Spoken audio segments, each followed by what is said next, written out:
അൻസാറിനെ വിളിക്കുക പടച്ചോൻ എങ്ങനെയാണെന്നറിയാവോ? Ansar നങ്ങണ്ടേന്നല്ല, Ansar bin Abdulrahman. അല്ല പറയും വാപ്പ നിൽക്കട്ടെ, മക്കളും നിൽക്കട്ടെ, ഉമ്മയും നിൽക്കട്ടെ. എന്നിട്ട് പടച്ചോൻ വിചാരണക്ക് എടുക്കുമ്പോ രക്ഷിതാക്കളോട് ചോദിക്കുന്ന, മക്കളോട് ചോദിക്കുന്ന, നിങ്ങൾക്ക് ഈ കുടുംബത്തിൽ നിങ്ങളെ മാതാപിതാക്കൾ അനുഗ്രഹമായിരുന്നോ പരീക്ഷണമായിരുന്നോ? മക്കള് തിരിച്ചു പറയും, റബ്ബേ ഇനി ഞങ്ങൾക്ക് ചെയ്ത ഏറ്റവും വലിയ പരീക്ഷണം എന്താണെന്നറിയോ? ഈ വാപ്പന്റെയും ഈ ഉമ്മന്റെയും മക്കളായി ജനിപ്പിച്ചതാ. അള്ളാനെ ഭയപ്പെടുന്ന, പടച്ചോനെ പേടിയുള്ള ഏതെങ്കിലും ഒരു നല്ല വാപ്പന്റെയും ഉമ്മന്റെയും മക്കളായിനെങ്കിൽ ഈ ഗതികെട്ട ഒരു നൃത്തം ഞങ്ങൾ നിൽക്കേണ്ടി വരൂലായിരുന്നു റബ്ബേ. ഞങ്ങളോട് നീതി കാണിക്കാത്ത ഈ വാപ്പനെയും ഉമ്മനെയും കാലിന്റെ ചുവട്ടിൽ വെച്ച് തന്നാൽ ചവിട്ടി അരക്കായിരുന്നു റബ്ബേ ഈ രണ്ടെണ്ണത്തിനെ എന്ന് മക്കൾ പറയുമ്പം കയ്യിന്റെ വിരലിന്റെ അറ്റങ്ങൾ നഖം കടിച്ച് സങ്കടത്തോടെ അവര് പടച്ച റബ്ബിനോട് മാതാപിതാക്കൾ ചോദിക്കും, യാ ലൈതനി കുൻതു തുറാബാ, എന്തിനായിരുന്നു പടച്ചോനെ മക്കളും കുടുംബവും പൊരയൊക്കെ? എനക്ക് ആ ചീക്കൊന്നുമല്ല ഒരു മണ്ണാക്കിയാ പോരായിരുന്നോ? ഒരു പാറ കഷ്ണാക്കിയാ പോരായിരുന്നോ? ഒരു കല്ലിന്റെ കഷ്ണാക്കിയാ പോരായിരുന്നോ റബ്ബേ? കുൻതു തുറാബാ. കാരണം കല്ലിന് മക്കളില്ല, കല്ലിന് വിചാരണല്ല. ഈ പറയുന്നൊരവസ്ഥ ദുനിയാവിലല്ല, ആഖിറത്തിലൊന്ന് ചിന്തിച്ചു നോക്കി. എന്നിട്ട് ആ കുട്ടി ചോദിച്ചു, ഉമറേ മൂന്നാമതായി നിങ്ങൾ പറഞ്ഞല്ലോ ആഖിറത്തിന് വേണ്ടി പണിയെടുക്കുന്ന ഒരു വാപ്പയും മെയ്യാവണം. നിന്റെ മാതാപിതാക്കൾ ദുനിയാവിന് വേണ്ടി പണിയെടുക്കല്ലാണ്ട് നിന്റെ ആഖിറത്തിന് വേണ്ടിയിട്ട് പണിയെടുക്കുന്ന ഒരു ചിട്ടയും ഞാൻ അവരിൽ കണ്ടിട്ടില്ല. ഒരു സുബിഹിക്ക് വേണ്ടിയിട്ട് എന്റെ വാപ്പ എഴുന്നേൽക്കുന്നത് ഞാൻ കണ്ടിട്ടില്ല. ഒരു സുബിഹിക്ക് വേണ്ടിയിട്ട് എന്റെ കൈ പിടിച്ച് വാപ്പ കൊണ്ടുവന്ന് ഞാൻ കണ്ടിട്ടില്ല. ഞാൻ ചോദിച്ചതെല്ലാം എന്റെ പിതാവ് എനിക്ക് വാങ്ങിത്തരും. ഇന്നത്തെ ഭാഷ പറഞ്ഞ കമ്പ്യൂട്ടർ വേണോ, അല്ലെങ്കിൽ ഏതെങ്കിലും ആഘോഷങ്ങൾക്ക് പണം വേണോ, മകന് വേണ്ട ഇരുചക്ര വാഹനം വേണോ, മക്കൾക്ക് എന്തു വേണോ, അത് ഷൂസ് ആയാലും വസ്ത്രമായാലും ഒക്കെ നമ്മൾ വാങ്ങിക്കൊടുക്കും. പക്ഷേ ആ വാപ്പ നിന്റെ ആഹാരത്തിന് വേണ്ടിയിട്ട് ഒരു വക്തിന് നിന്റെ കൈ പിടിച്ച് പള്ളിക്ക് നടന്നിട്ടില്ല. ഒരു ജമാഅത്തിന് നിന്റെ വാപ്പനെ കൂട്ടിക്കൊണ്ടുപോയിട്ടില്ല. ഒരു ദിവസം നേരം വെളുക്കുമ്പോ നിന്റെ ഉമ്മാന്റെ ഖുർആനിക ആയത്ത് കേട്ട് ഞാൻ എഴുന്നേറ്റിട്ടില്ല. നിന്നടുത്ത് ഇരുത്തിയിട്ട് ഒരു 10 ആയത്ത് കേൾക്കാൻ വേണ്ടി നിന്റെ അമ്മക്ക് നേരം കിട്ടിയിട്ടില്ല. എന്റെ നിസ്കാരത്തിന്റെ കാര്യത്തിൽ ഒരു ശ്രദ്ധയും എന്റെ മാതാപിതാക്കൾ കാണിച്ചിട്ടില്ല. അതുകൊണ്ട് ഉമറേ, താങ്കളിന്റെ മാതാപിതാക്കളോട് പറയണം എന്നോടുള്ള നീതി കാണിക്കാൻ, എങ്കിലേ അവരും രക്ഷപ്പെടൂ എന്ന് നിങ്ങൾ ആ മാതാപിതാക്കളോട് പറയണേ ഉമറേ എന്ന് പറഞ്ഞിട്ട് ആ കുട്ടി കരഞ്ഞുകൊണ്ട് ഇറങ്ങി നടന്നു. ഈ ചോദ്യം എന്നോടും നിങ്ങളോടും ആണെങ്കിലോ? എല്ലാവരും ഒന്ന് ആലോചിച്ച് നോക്കൂ. അതുകൊണ്ട് നമ്മുടെ കുടുംബത്തിൽ, പ്രത്യേകിച്ച് ഇന്നത്തെ കാലഘട്ടത്തിൽ, വിശ്വാസ സംബന്ധമായ കാര്യങ്ങൾ തുടങ്ങി മനുഷ്യ ജീവിതത്തിന്റെ ഓരോ കാര്യങ്ങളെക്കുറിച്ചും കൃത്യമായി നമ്മളെ മക്കൾക്ക് അറിയിച്ചു കൊടുക്കാൻ നമ്മളെ കൊണ്ട് പറ്റണം. പ്രത്യേകിച്ച് നമ്മൾ ഈ ജീവിച്ചു കൊണ്ടിരിക്കുന്ന കാലഘട്ടം മനുഷ്യന്റെ വിശ്വാസം തകർക്കാൻ വേണ്ടി എന്തൊക്കെ മാർഗങ്ങളിലൂടെ ഈ ഉമ്മത്തിനെ നശിപ്പിക്കാൻ സാധിക്കോ അതിനുള്ള എല്ലാ വഴിയും അന്വേഷിച്ചു കൊണ്ടിരിക്കുന്ന പുരോഹിതന്മാർ ഇന്ന് ഈ സമൂഹത്തിൽ ഉണ്ടായിക്കൊണ്ടിരിക്കുകയാണ്. അതിന്റെ പരിണിത ഫലമാണ് ഇല്ലാത്ത കെട്ടുകഥകളും കള്ളക്കറാമത്ത് കഥകളും മുസ്ലിം സമൂഹത്തിന്റെ മേലെ കടിച്ചേൽപ്പിക്കുന്ന പുരോഹിതന്മാർ ഈ സമൂഹത്തിൽ വർദ്ധിക്കാനുള്ള കാരണം. ആകാശത്ത് കൂടെ പറന്നു പോകുന്ന ഫ്ലൈറ്റ് അങ്ങ് മടവൂരിൽ പിടിച്ചിറക്കി ഷെയ്ഖ് കയറിപ്പോയി എന്ന് കേൾക്കുമ്പം തക്ബീർ വിളിക്കുന്നത് മുസ്ലിമീങ്ങളാ. ചീറിപ്പാഞ്ഞു വരുന്ന തീവണ്ടി അങ്ങ് കൊയിലാണ്ടി കടപ്പുറത്ത് വെച്ച് താങ്ങി നിർത്തി ഇനി അങ്ങോട്ട് ഫറോക്ക് വരെ ഇത്ര സ്പീഡ് പോകരുതെന്ന് ഷെയ്ഖിനെ ഗുണദോഷിച്ചപ്പോഴേക്കും അങ്ങ് മടവൂരിൽ നിന്ന് പുറപ്പെട്ട വ്യക്തികൾക്ക് കോഴിക്കോട് തീവണ്ടിയിൽ കയറാൻ പറ്റി. ഷെയ്ഖിന്റെ കറാമത്ത് കൊണ്ട് തീവണ്ടിന്റെ എഞ്ചിൻ ചലിക്കാതായി എന്ന് കേൾക്കുമ്പം തക്ബീർ വിളിക്കുന്നത് മുസ്ലിം സഹോദരങ്ങളാ. കല്യാണം കഴിഞ്ഞ് 18 കൊല്ലം കഴിഞ്ഞിട്ടും മക്കളില്ലാത്ത പെണ്ണിന് സങ്കടം പറയാൻ വന്നപ്പോ ബിരിയാണിയിൽ നിന്ന് കോഴിക്കാലെടുത്ത് കൊടുത്തപ്പോഴേക്കും കോഴിക്കാല് കടിച്ചിറങ്ങിയ പെണ്ണിന്റെ വയറതാ 9 മാസം ഗർഭം ധരിച്ച വയറായി മാറി എന്ന് കേൾക്കുമ്പോ തക്ബീർ വിളിക്കുന്നത് കേരളത്തിലെ മുസ്ലിമീങ്ങളാ. ഇക്കഴിഞ്ഞ റമദാനിൽ പോലും ഒരു പുതിയ കഥയുണ്ടാക്കപ്പെട്ടു. പസഫിക് സമുദ്രത്തിലൂടെ, ഇന്ത്യൻ മഹാസമുദ്രത്തിലൂടെ ഹജ്ജ് കർമ്മത്തിന് വേണ്ടി പുറപ്പെട്ട ഒരു കപ്പൽ. ആ കപ്പൽ നടുക്കടലിൽ വെച്ച് എഞ്ചിൻ തകരാറായി ചലിക്കാനാവാതെ വെപ്രാളപ്പെട്ടു. വിദേശിയായ കപ്പിത്താൻ പോലും എന്തു ചെയ്യുമെന്ന വെപ്രാളത്തിൽ നിൽക്കുമ്പോ ആ കപ്പലിൽ ഉണ്ടായിരുന്ന മടവൂർ ഷെയ്ഖിന്റെ 2 മുരീദന്മാര് വന്ന് കപ്പിത്താനോട് പറഞ്ഞു പോലും, പേടിക്കണ്ട, ഒരാള് വരാനുണ്ട്. ആ കപ്പലിൽ ഇരുന്നു കൊണ്ട് 100 കുത്തുബിയത്ത് ഞങ്ങളെ ഷെയ്ഖിന്റെ പേരിൽ ചെല്ലുമ്പോഴേക്കും അത്ഭുതമെന്ന് പറയട്ടെ, ഇന്ത്യൻ മഹാസമുദ്രത്തിലൂടെ വടിയും കുത്തിപ്പിടിച്ച് ഒരു മനുഷ്യൻ അങ്ങനെ നടന്നു വരുന്നു. പേടിക്കേണ്ട എന്ന് ഞങ്ങളോട് പറഞ്ഞ് കപ്പലിന്റെ എഞ്ചിന്റെ ഭാഗത്തെ കൂളിയിട്ട് എഞ്ചിന് 2 തട്ട് തട്ടിയപ്പോഴേക്കും കപ്പലതാ 250 സ്പീഡിൽ കോഴിക്കോട് കടപ്പുറത്ത് വന്നടിഞ്ഞു. ഇത് പറയുന്നത് മുസ്ലിം ഉമ്മത്തിന്റെ പേരിലാ. ഇത് വ്യാഖ്യാനിക്കുന്നത് പ്രവാചകന്റെ കറാമത്തിനോട് ചേർത്ത് പിടിച്ചുകൊണ്ടാ.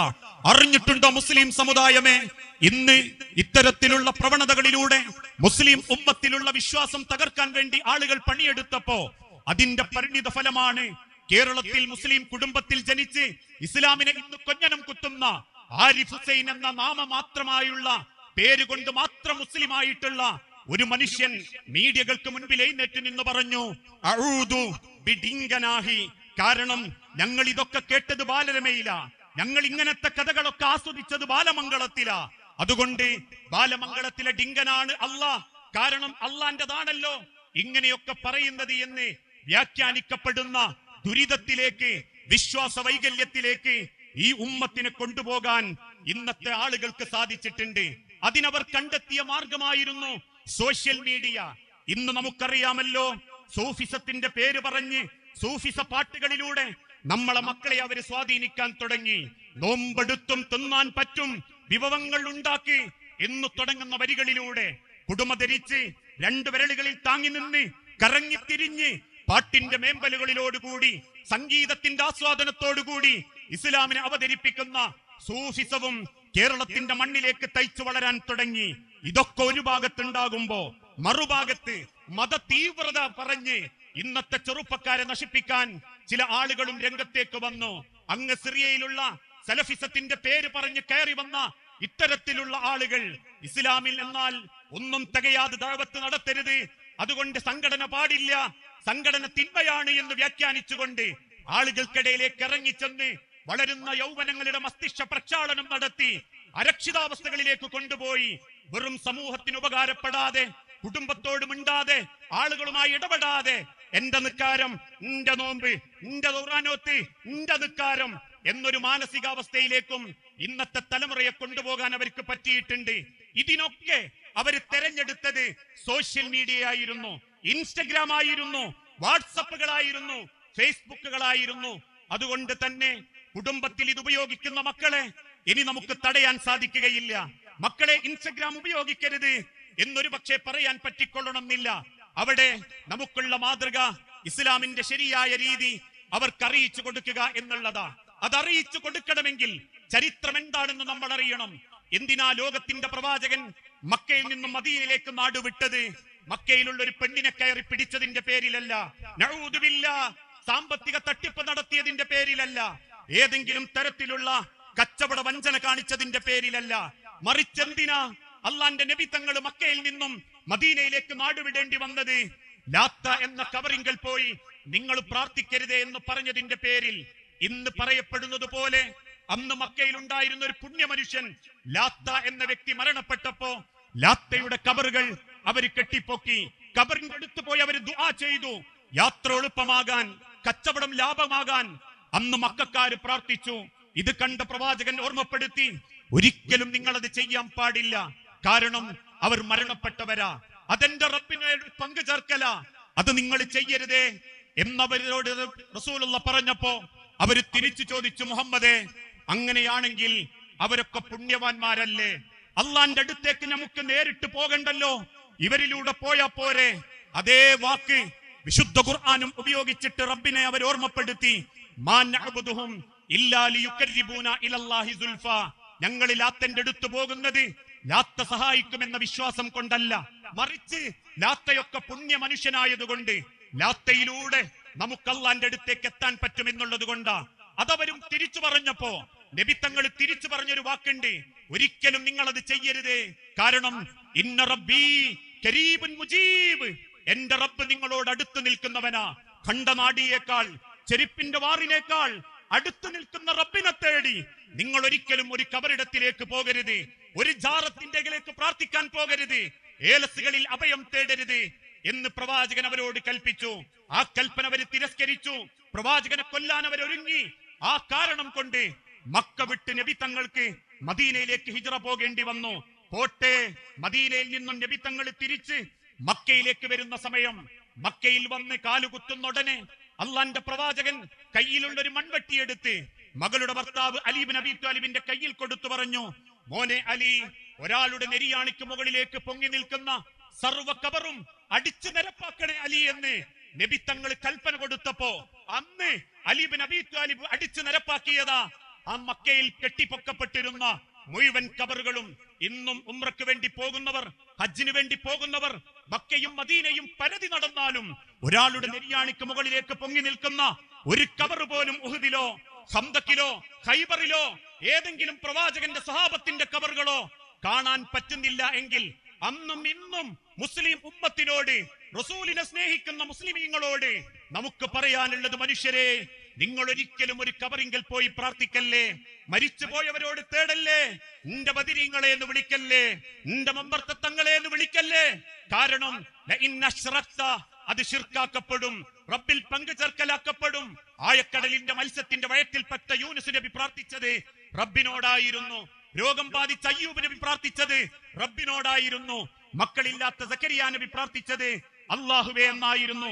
എങ്കിൽ അതേ മനസ്സോടെ നമുക്ക് പറയാൻ പറ്റണം, എനിക്കെന്റെ റബ്ബ് മതി, ആ റബ്ബിലേക്ക് ഞാൻ അഭയം തേടൂ എന്ന്. ആ വിശ്വാസം മക്കളുടെ ഹൃദയത്തിലേക്ക് ഉണ്ടാക്കിയെടുക്കാൻ നമ്മളെ കൊണ്ട് പറ്റണം. കാരണം തൗഹീദ് ഇല്ലാത്ത കുടുംബത്തിൽ ഒരിക്കലും പടച്ചോന്റെ വെളിച്ചമെത്തൂല, അള്ളാന്റെ നിയമത്തെത്തൂല. ഇതൊരിക്കലും ഒരു കക്ഷിത്വത്തിന്റെ വർത്തമാനമായിട്ട് കാണരുത്. നാളെ റബ്ബിന്റെ അരികിൽ ഞാനും നിങ്ങളും അള്ളാന്റെ മുൻപിലേക്ക് വീണ്ടും ഒരുമിപ്പിച്ചു കൂട്ടപ്പെടുമ്പോ ഒരു ചോദ്യം റബ്ബിന്റെ അടുത്ത് നിന്ന് വരുന്ന സമയത്ത് രക്ഷപ്പെടണമെങ്കിൽ നാഥന്റെ തൗഹീദിന്റെ അംഗീകരിച്ച ആളുകളായി മാറണം. ആ തൗഹീദ് ഉണ്ടെങ്കിൽ പിന്നെ കുടുംബത്തിലുള്ള എല്ലാ കാര്യങ്ങളും ഭംഗിയായി കിട്ടും. കുടുംബത്തിൽ തൗഹീദ് ഉണ്ടോ, ബാക്കിയൊക്കെ ക്ലിയർ ആവും. തൗഹീദ് ഇല്ലേ, കുടുംബവും നശിച്ചുകൊണ്ടിരിക്കും. ഒരിക്കൽ മദീന പള്ളിയിലേക്ക് കയറി വന്ന് പ്രവാചകൻ സല്ലല്ലാഹു അലൈഹി വസല്ലമ പറഞ്ഞു, ഇനി മദീന പള്ളിയുടെ വാതിൽ കടന്ന് അകത്ത് കയറുന്നവൻ സ്വർഗത്തിൽ നിന്റെ അയൽക്കാരനാ. അതാരാണെന്ന് അറിയാൻ വേണ്ടി സഹാബത്ത് കാത്തിരുന്നു. കയറി വന്നത് അംർ ബിൻ ആസ്. അത്ഭുതത്തോടെ സഹാബത്ത് ചോദിച്ചു, അംറേ, താങ്കൾക്ക് ഇതിനു മാത്രം എന്താ യോഗ്യത? അംർ റളിയല്ലാഹു അൻഹു തിരിച്ചു പറഞ്ഞ മറുപടി, ഞാൻ ഒരാളെയും വിഷമിപ്പിച്ചിട്ടില്ല, ഞാൻ ഒരാളെയും കുടുംബം മുറിച്ചിട്ടില്ല, അലോഗ്യപ്പെട്ടിട്ടില്ല. ഞാൻ കാരണം ഒരാള് കണ്ണീര് വന്നത് നിന്റെ സ്വഭാവം കൊണ്ട് ഞാൻ ഉണ്ടാക്കിയിട്ടില്ല. റസൂലുള്ളാഹി പുഞ്ചിരിയോടെ പറഞ്ഞു, അതാണ് അംറേ നിങ്ങളുടെ യോഗ്യത. പ്രിയപ്പെട്ടവരെ, ഇന്ന് കുടുംബങ്ങളൊക്കെ തകർന്നുകൊണ്ടിരിക്കുക. ആർക്കും ആരോടും പ്രത്യേകിച്ച് കമ്മിറ്റ്മെന്റുകളൊന്നുമില്ല. തമ്മിൽ പിണങ്ങിയും തമ്മിൽ ശത്രുത കാണിച്ചും ഇന്നതൊരു ഫാഷനാ. എന്താ, കാർണോര് നാട്ടുകാരൊക്കെ വിളിച്ചൊരു നിശ്ചയം നടത്തിയിട്ട് അനിയനായ എന്നെ അവിടെ കണ്ടില്ലല്ലോ, പെങ്ങളായ എന്നെ അവിടെ കണ്ടില്ലല്ലോ, അളിയനെയും കണ്ടില്ലല്ലോ.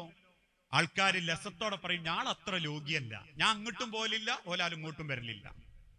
ഇന്ന് കുടുംബം പണങ്ങളൊക്കെ ഒരു സർവ്വസാധാരണയായി മാറിക്കൊണ്ടിരിക്കുക. ആർക്കും പൊറുക്കാൻ പറ്റുന്നില്ല, വിട്ടുവീഴ്ച ചെയ്യാൻ പറ്റുന്നില്ല, ക്ഷമിക്കാൻ പറ്റുന്നില്ല. പക്ഷെ ആളൊക്കെ നിസ്കാരത്തിലും നോമ്പിലും ഒക്കെ മുൻപന്തിയിലായിരിക്കും. മദീന മിമ്പറിൽ നിന്നൊരു കുത്തുബ കഴിഞ്ഞ് താഴത്തേക്ക് ഇറങ്ങുന്ന റസൂലിന്റെ അരികിൽ വന്ന് സ്വഹാബത്ത് ചോദിച്ചു, റസൂലേ, എന്റെ ഉമ്മാക്ക് കുറെ നോമ്പ് കട ഉണ്ടായിരുന്നു, ഉമ്മ മരിച്ചു, ഉമ്മാക്ക് ആ കുറ്റം കിട്ടാണ്ടിരിക്കാൻ ഞങ്ങൾ എന്താ ചെയ്തു കൊടുക്കേണ്ടി? നബിത്തങ്ങൾ തിരിച്ചു പറഞ്ഞു, നിങ്ങൾ ആ ഉമ്മാന്റെ നോമ്പ് നോറ്റു വീട്ടി കൊടുത്താൽ മതി, അല്ലെ ഫിദിയ കൊടുത്താൽ മതി, അത് പരിഹരിക്കപ്പെടും. ഉടനെ മറ്റൊരു സഹാബി ചോദിച്ചു, റസൂലേ, നിന്റെ വാപ്പ നേർച്ച ചെയ്തു, പക്ഷെ നേർച്ച പൂർത്തിയാക്കാൻ പറ്റാണ്ട് വാപ്പ മരണപ്പെട്ടു, ആ കുറ്റം വാപ്പാക്ക് കിട്ടാണ്ടിരിക്കാൻ എന്ത് ചെയ്യണം? നബിത്തങ്ങൾ പറഞ്ഞു, 10 സാധുവിന് വസ്ത്രം കൊടുക്കുക, അല്ലെ 10 സാധുവിന് ഭക്ഷണം കൊടുക്കുക, അല്ലെ 3 ദിവസം നോമ്പ് വെൽക്കുക, അല്ലെ ഒരു അടിമയെ മോചിപ്പിക്കുക. ഇതിൽ എന്തെങ്കിലും ഒന്ന് ചെയ്താൽ എന്റെ വാപ്പാന്റെ കുറ്റം പരിഹരിക്കപ്പെടും. ഉടനെ മറ്റു കുറച്ച് സഹാബാക്കൾ ചോദിച്ചു, റസൂലേ, ഞങ്ങളെ കുടുംബത്തിൽപ്പെട്ട ചില രക്ഷിതാക്കൾ തമ്മ് പിണങ്ങി മരിച്ചു പോയതാണ്, മരിക്കുന്നത് വരെ നന്നായിട്ടില്ല, ഈഗോ ആയിരുന്നു. ഞാൻ എന്തിനു തോൽക്കണോ, ഓൻ എന്റെ അടുത്ത് വരട്ടെ, ഞാൻ എന്തിനു മിണ്ടണം, ഞാൻ ഓനോടൊന്നും ചെയ്തിട്ടില്ലല്ലോ, എന്നോട് മിണ്ടാളുള്ളൂ, എന്റെ അടുത്ത് വരട്ടെ എന്ന വാശി, ഈഗോ, അത് മനസ്സിൽ വെച്ച് മരിച്ചു പോയതാ. പിണക്ക് മോളെ വീട്ടുകാരോട്, മോൻ കെട്ടിയ വീട്ടുകാരോട്, അപ്പുറത്തെ അയൽവാസിനോട്, കുടുംബക്കാരോട് ചെറിയ കാരണത്തിന്റെ പേരിൽ പിണങ്ങി മുഷിഞ്ഞ് ജീവിച്ചവരാ. മരിക്കുന്നത് വരെ നന്നായിട്ടില്ല. ആ മരിച്ചുപോയ വ്യക്തിക്ക് ആ കുറ്റം ഖബറിൽ കിട്ടാണ്ടിരിക്കാൻ ഞങ്ങൾ എന്താ റസൂലെ ചെയ്തു കൊടുക്കേണ്ടി? കാരണം നബി തങ്ങൾ ഒരിക്കൽ പറഞ്ഞു, കുടുംബബന്ധം മുറിച്ച് മരിച്ചു പോയവൻ ആ കുടുംബബന്ധം ചേർക്കപ്പെടാത്ത കാലത്തോളം ഓന്റെ ഒരു ഇബാദത്തും അള്ളാന്റെ അടുത്ത് സ്വീകരിക്കപ്പെടൂല. ഒരു ഇബാദത്തും റബ്ബിന്റെ അടുത്ത് സ്വീകരിക്കപ്പെടൂല. അത് എത്ര നിസ്കാരം ഉണ്ടെങ്കിലും നോമ്പുണ്ടെങ്കിലും.